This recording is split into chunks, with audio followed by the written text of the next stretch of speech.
नंदुरबार जिल्ह्यातील वाहतूक पोलीस यंत्रणा, प्रादेशिक परिवहन विभाग आणि राष्ट्रीय राजमार्ग प्राधिकरण यांना खासदार गोपाल पाडवी यांनी आंदोलनाचा इशारा दिला आहे।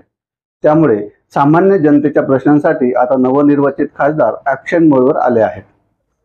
नंदुरबार शहरातील वळण रस्त्यांची दुरुस्ती तसेच अवजड वाहतूक आणि रेती वाहतूक करणाऱ्या वाहनांच्या संदर्भात प्रशासनाने 6 जुलैपर्यंत योग्य भूमिका घ्यावी, अन्यथा रस्त्यावरच्या लढाईसाठी तयार राहा, असा इशारा खासदार गोपाल पाडवी यांनी प्रशासनाला दिला आहे। नंदुरबार शहरातील वळण रस्त्यावर होणाऱ्या वारंवार अपघातांच्या मालिकांमुळे अनेकांना आपला जीव गमवावा लागत आहे। शहरात वारंवार अपघाताच्या घटना घडत आहेत। नुकतीच शहरातील करण चौफुलीवर अपघात होऊन एकाचा मृत्यू झाला आहे। गेल्या 3 महिन्यातील हा तिसरा मृत्यू आहे, तर अनेक लोक अपघातात गंभीर जखमी देखील झाले आहेत। या संदर्भात परिवहन विभाग तसेच राष्ट्रीय राजमार्ग विभाग यांच्याशी संपर्क साधून तोंडी सूचना केल्या, मात्र संबंधित विभागांकडून योग्य त्या उपाययोजना केल्या जात नसल्याने निरपराध लोकांना आपला जीव गमवावा लागत आहे। महामार्गावरील खड्ड्यांची दुरुस्ती तसेच अवजड वाहतूक करणारे वाहन, बेभान वाहने चालवणारे वाहने यांच्यावर येत्या 6 जुलैपर्यंत कारवाई करावी, अशी मागणी पाडवी यांनी केली आहे।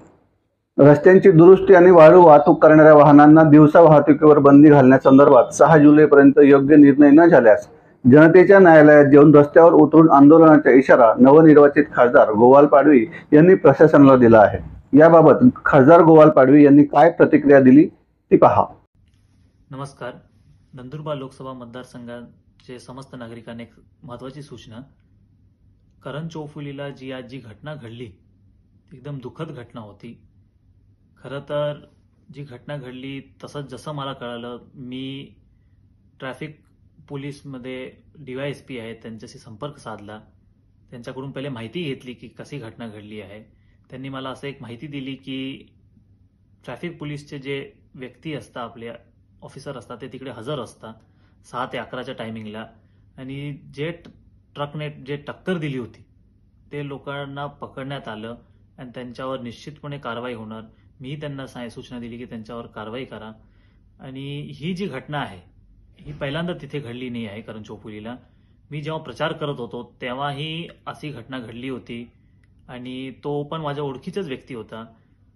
तेव्हाही असं सूचना दिली गेली होती की असं होऊ नये परत एकदा, पण आज परत एकदा ती घटना घडली। म्हणून मी प्रशासनालाही सूचना देतो की तिथे फक्त 6 ते 11 ने फुल टाइम एक व्यक्ती असायला पाहिजे, ऑफिसर असायला पाहिजे, ज्याने काळजी घ्यायला पाहिजे की